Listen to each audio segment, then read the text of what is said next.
Hey YouTube, it's Lala the Vegan Senpai, and I'm back with another video. In this video, I wanted to discuss some myths revolving around being vegan and vegan in the South. So initially I was just gonna make two separate videos, one about just being vegan in the South and then myths about being vegan just universally. But I might just make this video, conclusive of all of those myths, because we all tend to deal with the same thing. What was specific about me being vegan in the South, these myths were revolving around things that I've heard and accusations that people made revolving around veganism. So I'm going to start with things that I specifically heard about down here, and then I'm going to swap it over to things that people tend to deal with universally.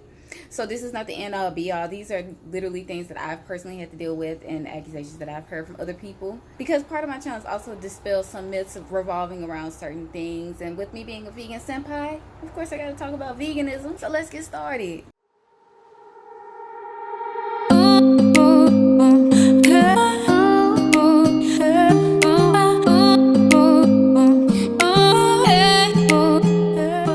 Myth number one, you have to be rich and able to go vegan. I know I don't have many vlogs up. I try to record anytime I go to the store, but sometimes I don't, because it's usually like an in and out type of thing because I have a lot going on or the store is really busy. But I'll probably start recording more. So in my next Southern Vegan vlog, I'll probably show again me being able to go to the store, go to the produce station and buy some food and show you how much that stuff typically comes out to be. So here's why this myth is such, a big myth.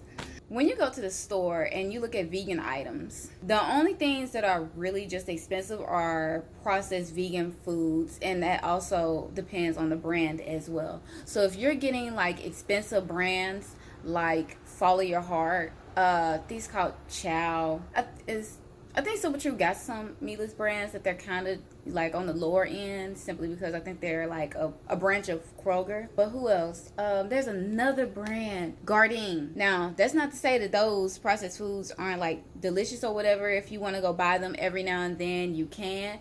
I'm just saying that that's what would make being vegan expensive. You actually not cooking your own food. You're just going to go get something real quick, having it be processed, and then doing it that way. So ways to keep veganism cheap: your best asset is one, you're gonna end up learning how to cook regardless, even if you don't become like Gordon Ramsay or Avant-Garde like off YouTube, who is an amazing chef. You can still go to the produce section. If you're like me, you still like southern style food. I still like collard greens, turnip greens, kale greens, things like that, and I cook them in the southern style, except no, I don't put any animal byproduct in there. I use actual seasonings, which is being used in our standard southern type of collard greens, which makes it taste really good. But they just throw in meat to add more salt, I guess, because usually they use pork, and the only thing I can think about is adding the salt. Nonetheless, veganism don't have to be expensive. There's a produce section. Get you some grains, get you some legumes, things like that, and that'll easily supplement anything that you need for your body's intake. The only thing I would advise you to either to splurge on is B12, and they call it nooch, but it's called nutritional yeast. And I really like nutritional yeast, especially if I'm making something like mac and cheese and you want that cheddar taste or whatever. I love adding it to things like that. Anything I definitely want to give like that cheesy flavor to, and don't mind that cheesy flavor, and it has B12 in it, and I prefer for me to intake my stuff naturally through my foods. Myth number two, it's hard to feed a vegan. Alright, so myth number two, myth number two, it's hard to feed a vegan. This is simply not true. Otherwise, I don't think a lot of these vegans will probably even make it past 30 days, if that. You wouldn't be able to have any bodybuilder vegans. You wouldn't be able to have vegans who just so happen to be overweight. You just wouldn't have anything. And I know I'm probably not like the best example, but you can't really see my bone. You can see my elbow, my collarbone, but I'm not like starving on the side of the street looking like, like the episode of SpongeBob with Squidward was in that boss talking about some spare change. Yeah, simply not true. It's probably not easy to feed a vegan if you're just going to a fast food restaurant real quick, or if you're in an area where they're like, oh, We don't eat vegetables and fruits and grains and legumes. Like, all we got is steak. No potatoes. No seasoning. Just steak. We got grass outside. That's about it. I'm pretty sure you'd be hard pressed to find places like that because they probably wouldn't really have made it past teenagehood if they even made it into that, because fruits and vegetables and things like that are vital to life in itself. Yeah. Even with restaurants, like common restaurants around, your area, I probably go to some of mine, but you can easily probably veganize something on the menu, or there are a lot of items that are already vegan. They just don't advertise it as being vegan friendly, but there are a lot of items out here that are already vegan. We just didn't know that they were vegan because it's not advertised as such. They be like advertising apples as vegan, and it's like, it's always been like that. So what else could it have been? Myth number 3, you can't be vegan after a certain age. Quote unquote, it was said to me, we too old to be vegan or something like that. Now, disclaimer for the background story. I did not say that anybody had to go vegan, ever. I won't tell anybody that they have to go vegan unless they're in a circumstance and they're like, I don't know how to solve it. And I'm like, oh, well, that's something you fix through your diet and you'll probably be better fit for that. And even then, I wouldn't say you have to go vegan. I'd be like, that would probably be your best choice to solve that issue, but you still have to want to actually solve your issue. Coming from that, I had to put that little disclaimer out there. It doesn't matter what your age is. It doesn't matter when you start. It doesn't render you incapable. What renders you incapable is your mindset. So if you convince yourself that, I just now heard about veganism and I'm 25 years old, oh, I'm too old to go vegan. Like, no, you're never too old to grow unless you just choose to stop yourself from growing. Myth number 4. Y'all, when I heard this myth, oh my God. When I heard this, I was so floored. I was like, are you playing? The person wasn't playing. I'm like, nigga, what the hell do you think I eat? Myth number 4 is that vegans can't eat salt. And this happened at one of my new workplaces. We were talking about getting me like a bag of chips or something because I was a little famished. And she was like, we got some chips. And I was like, well, I could just eat some chips from the back. And she said, I didn't think you could eat chips because you're vegan. They got salt in it. And I was like,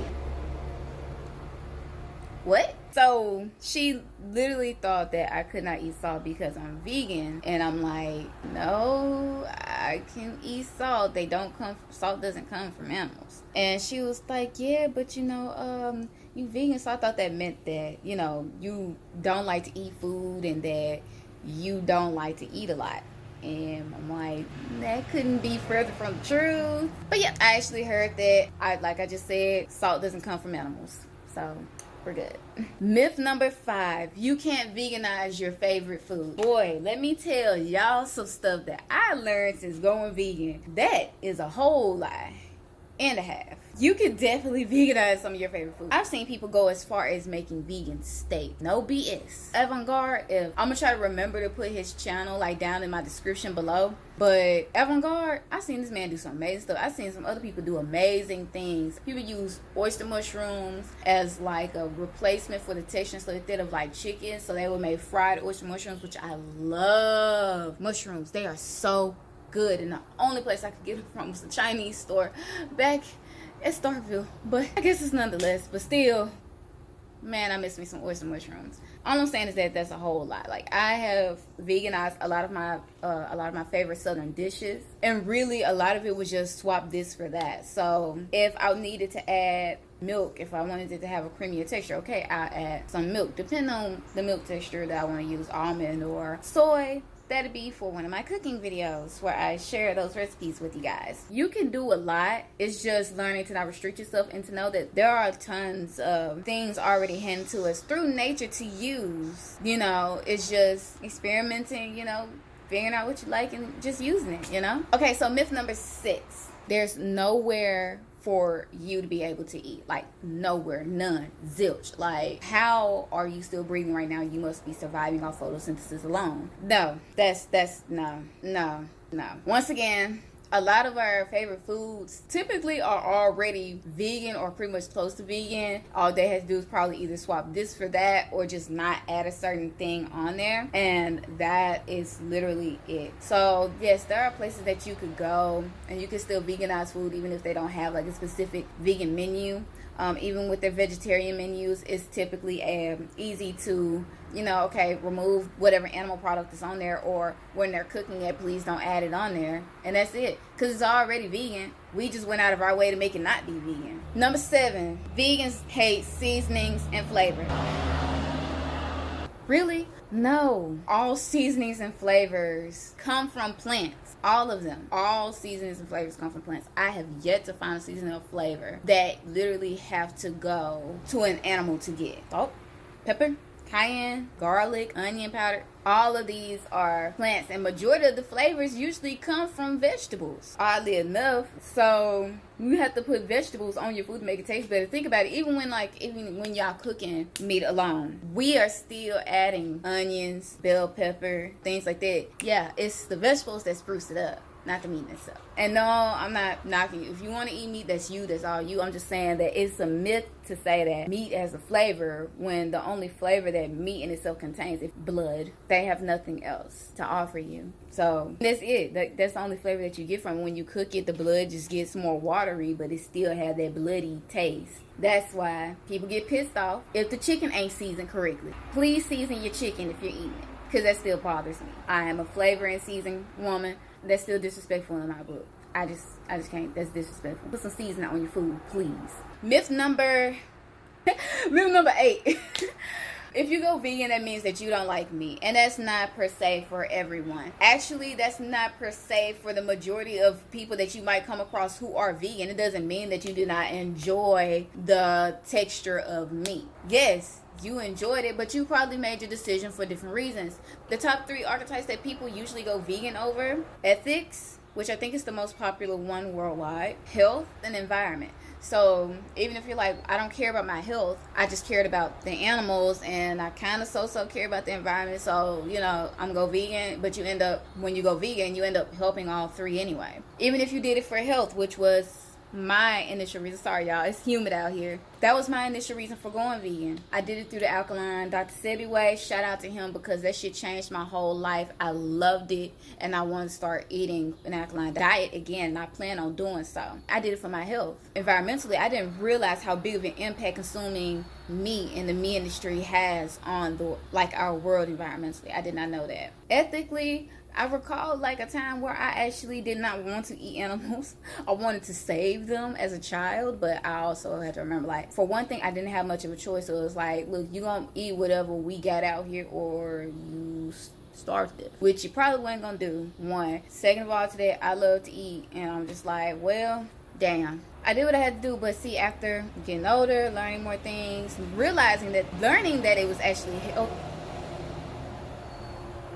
learning that it's actually healthier for me to be vegan, I was like, why not give it a shot? I'm not crazy to the point where I'm gonna deny my body its health because of, well, I need to fit in, or I want to be stuck on stupid type shit. No, it ain't for me to sit up here and just be like, yeah, I know this is the reason why I got gout, but I'm still gonna eat red meat though. Yeah, I know this is the reason why I got high blood pressure, but I'm still gonna eat foods high in salt and pork. Yeah, I know dairy makes me sick, but I'm still gonna eat things with cow milk and stuff in it. It's not worth it. To me, it's not worth it. My health and well-being means a lot more than me ensuring the cruelty to another animal. I still can't fathom, like, how do you compute getting to that point? I'm like, I can't even make no excuse for y'all. Like, that just don't make no goddamn sense. It don't. The 10th myth that I've also heard is that you're crazy if you go vegan, or someone calls you a health nut because you choose to take care of yourself the best way you can. It is, no, like, I don't understand. I'm an air dominant, okay? Like, 5 of my placements are in air. 4 out of 5 of those are in Libra. 1 of those are in Gemini, which is in a 9th house placement, which has to do with higher knowledge. And I don't know if I'm just too logical or too smart or have too much good sense, because that just didn't make none. I'm like, how is somebody crazy for taking care of themselves the best way that they can? Not doing anything that's killing them, not going out of their way to do something that they know that they can't handle or something like that. I'm like, how is this mad? Are you mad? What's crazy is that we live in a world where if you actually take care of yourself the best way that you know you can, and not this is how I just want to take care of myself. No, the best way you know you can. Like, I knew that I was able to cook. I know how to cook. I know how to season things to my liking. I know where the grocery store is. I know how to grab produce and put it in a basket. I know how to read. I know how to do those basic things. I cannot compute how that would make somebody crazy. It is literally proven time and time again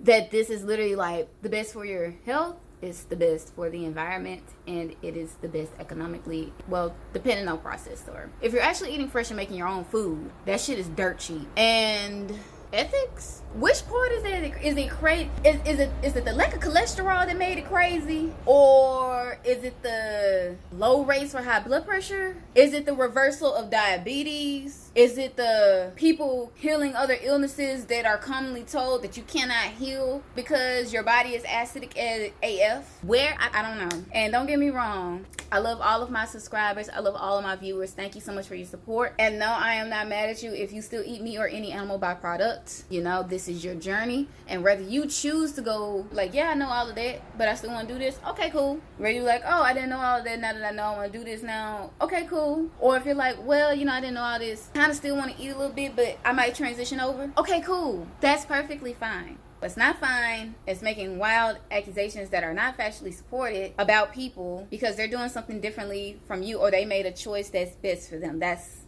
Once again, that's just one of the things. I'm like, bro, I'm having a hard time wrapping my mind around it. If y'all can actually make some logical sense down in the comments below, I would love to hear that. But it's just another one of the myths that I'm gonna have to bust out at risk. YouTube might get mad at me, but it don't make no goddamn sense.